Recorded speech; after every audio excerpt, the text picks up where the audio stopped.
Oke, kita lanjutkan ke uji kompetensi 3.5. Oke, we start from number one. Diketahui siklus entalpi seperti ini, ya.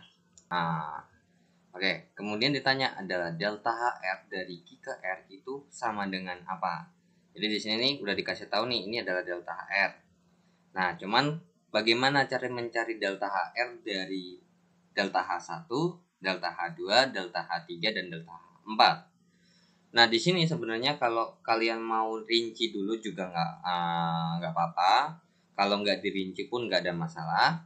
Karena untuk menghitung delta HR ini, sebenarnya ya tinggal kalian lihat aja gambar grafiknya. Delta HR itu adalah dari sini ke sini. Ya. Nah, sedangkan supaya mencapai dari titik Q ke titik R melewati PST, itu berarti otomatis seperti ini arahnya. Set, set, set, set. Seperti ini kan ya. Nah, di mana kalau kalian perhatikan ternyata delta H1 di sini itu searah. Jadinya positif. Jadi delta HR itu adalah delta H1. Nah, kemudian delta H2 itu adalah dari S ke P, tapi kita butuhnya dari P ke S. Nah, karena berlawanan berarti berlawanan tanda delta H2. Kemudian lanjut, ini adalah plus delta H4. Kemudian ini adalah plus delta H3. Udah, jawabannya begini aja. Nah, ini kalau misalkan kalian gak mau rinci berdasarkan gambar. Nah, kalau kalian mau rinci secara reaksi, gitu ya, mungkin karena terbiasa menggunakan reaksi, jadi gini, ternyata dari delta H1 nih ya, dari yang pertama, itu Q menjadi P, itu adalah delta H1. Delta H-nya adalah delta H1. Kemudian yang kedua adalah dari S ke P, itu delta H-nya adalah delta H2.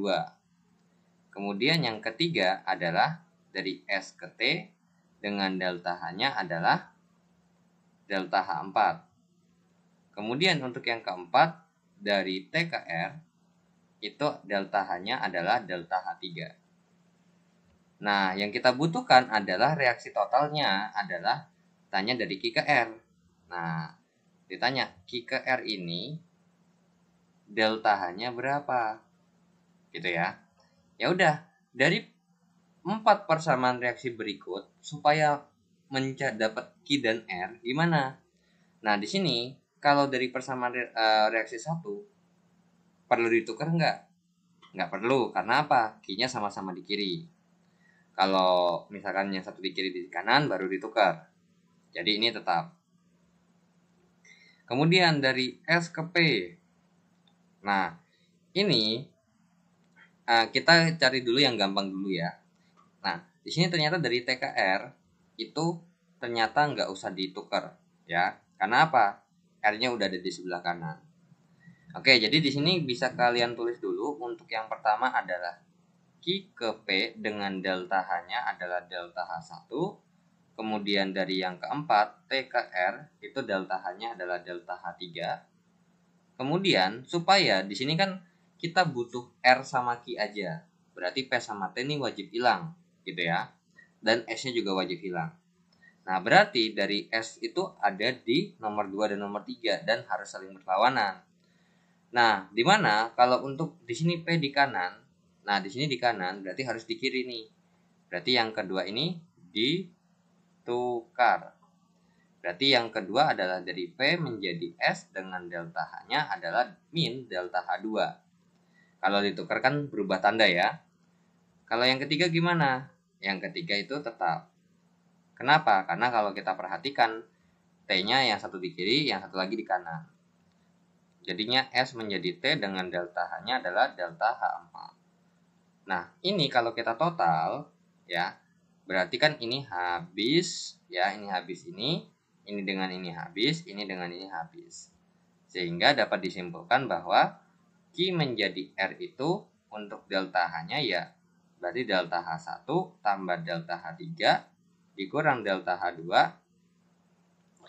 ditambah delta H4 gitu ya. Ditambah delta H4. Udah, samakan jawabannya gitu. Jadi kalau emang ada gambarnya, ada diagramnya, itu udah gampang banget.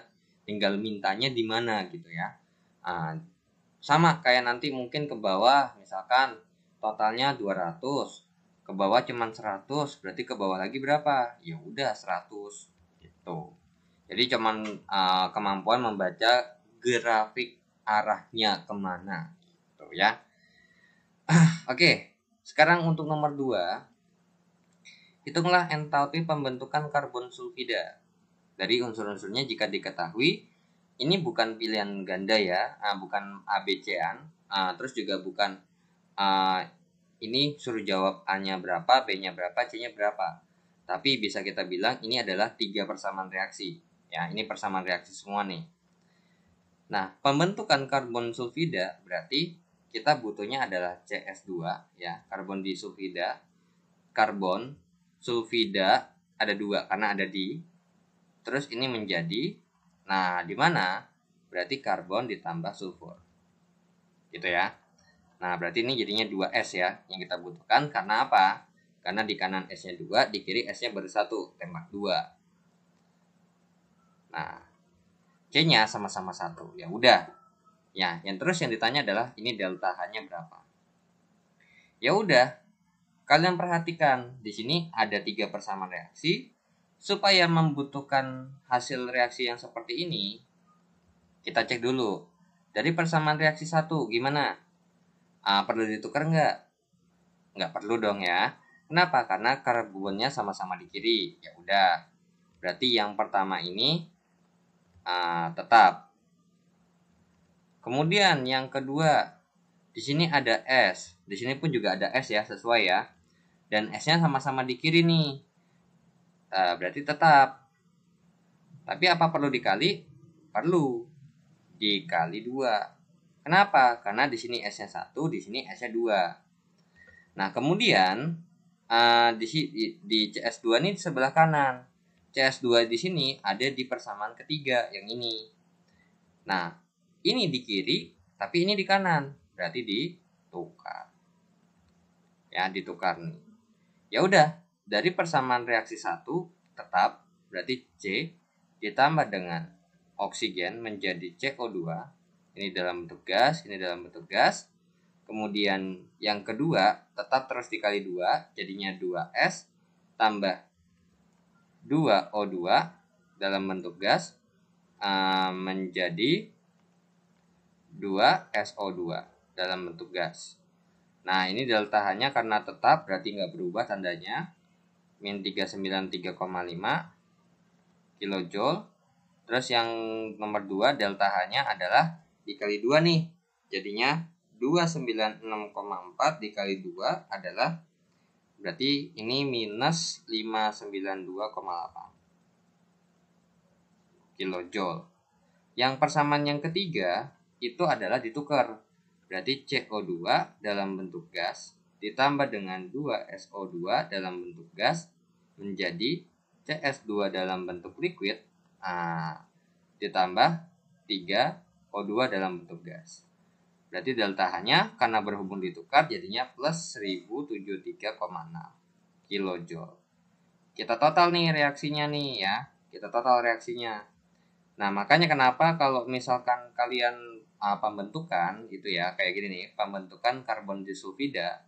Kalau kalian ini gak usah maksa harus dituliskan ya fase Z-nya ya. Karena biasanya kalau ada soal seperti ini, fase Z-nya itu cuma ada satu-satunya aja. Jadi nggak bakal mungkin CS2-nya ada double gitu ya. Oke, berarti ini ada yang bisa dicoret nggak? Ada. Nih, ini habis ya kan? Nah, kemudian ini sama ini habis. Kemudian mana lagi? Nih, ini. Di kiri ada 3, di kanan ada 3. Oksigennya habis. Di kiri sama di kanan CO2-nya masing-masing ada 1. SO2-nya masing-masing ada 2 di kiri dan di kanan. Habis. Sehingga sisanya kan berarti C ditambah 2S menjadi CS2. Nah, dalam bentuk liquid. Dengan delta H-nya berapa? Ya tinggal hitung nih. Berarti 1073,6 dikurang 592,8 dikurang 393,5. Jadinya berapa tuh? 87,3. ya, 87,3 kilojoule.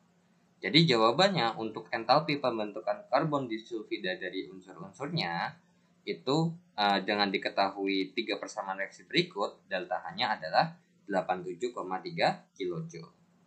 Oke, kita lanjut ke soal berikutnya.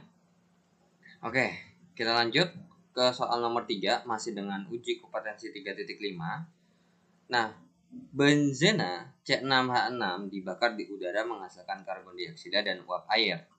Oke, berarti di sini ada reaksinya ya.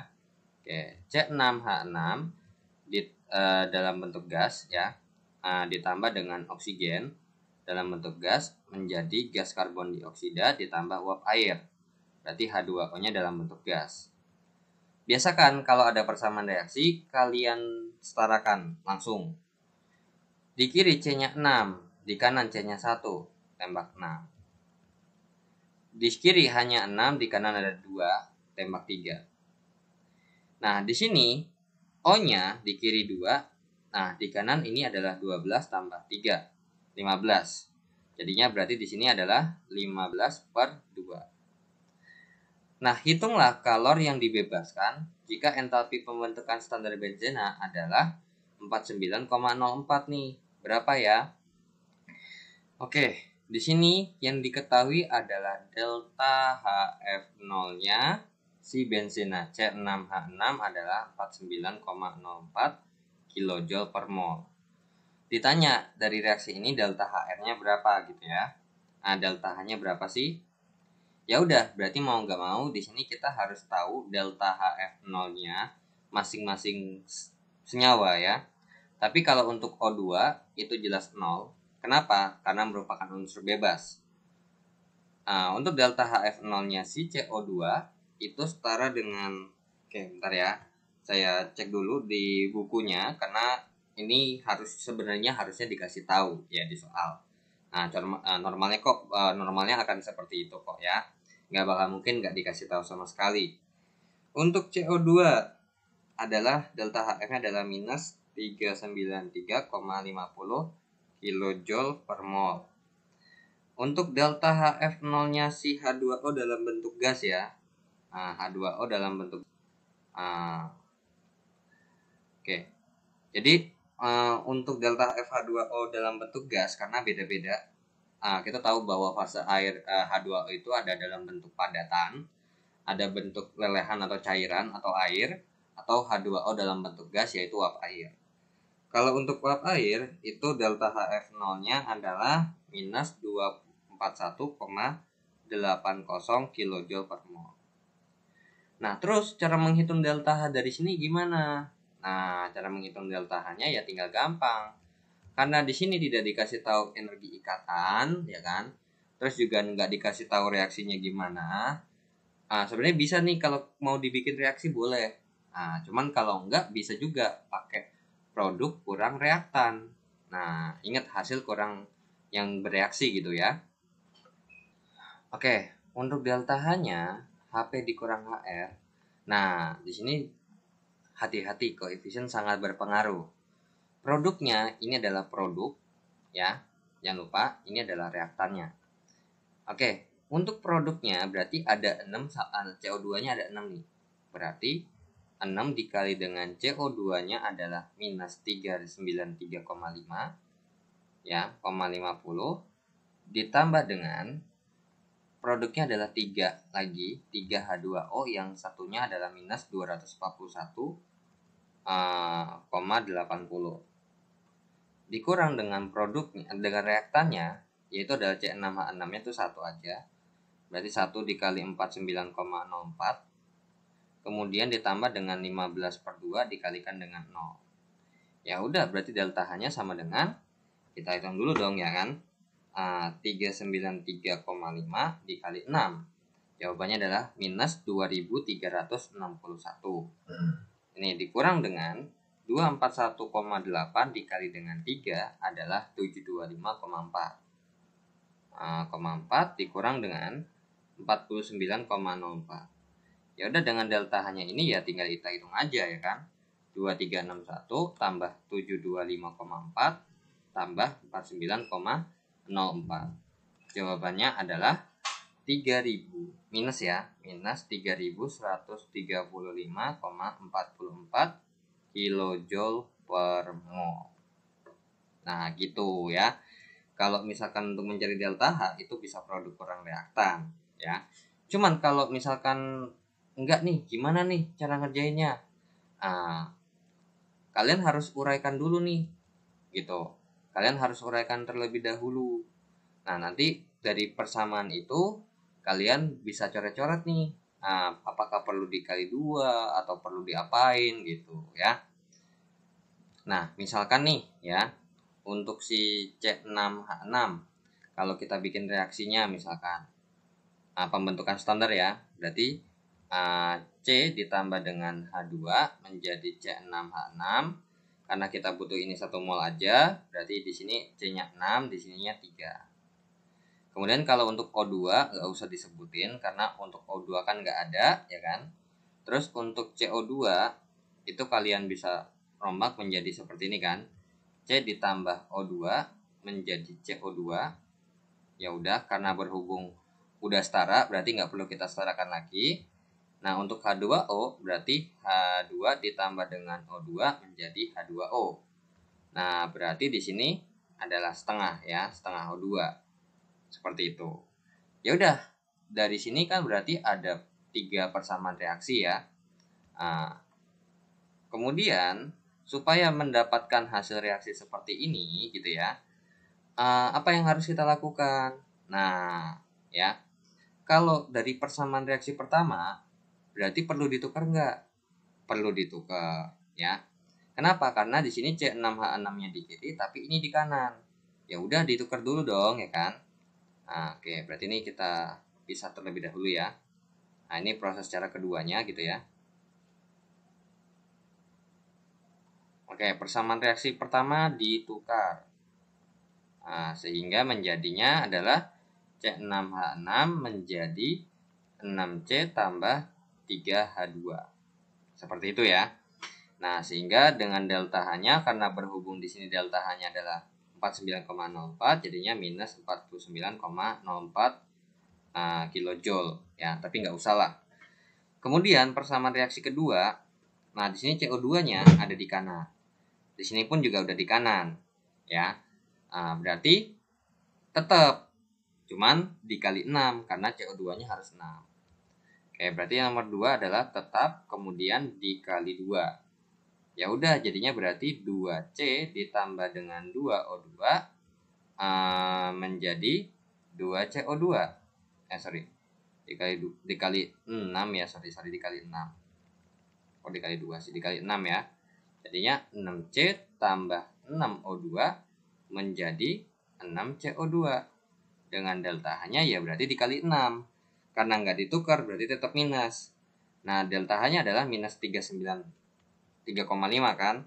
Nah, kalau dikali 6 kan hasilnya adalah minus 2361. Oke, kemudian dari persamaan reaksi ketiga, H2 tambah ini, H2O-nya kita butuh 3. Berarti kita kali 3 kan. Ya udah. Terus H2O-nya sama-sama di kanan, berarti tetap. Nah, karena sama-sama di kanan berarti tetap. Kemudian karena kita butuhnya 3H2O, kita kali 3. Jadinya 3H2 ya kan, ditambah dengan 3/2O2 menjadi 3H2O. Dengan delta H-nya ya dikali 3 juga, yaitu adalah minus 725,4. Nah, kalau kita totalkan reaksinya dan delta H-nya juga ya, ini kan ada yang dicoret nih. Nah, ini dengan ini, kemudian ini dengan ini. Ada lagi nggak? Nggak ada. Ini satu tempat, sama-sama di kiri, nggak bisa saling menghabisi, jadi harusnya ditambah. 6 ditambah 1,5 adalah 7,5 ya. Ini pun yang di atas pun 7,5 ya. Nah, di atas pun ini 7,5.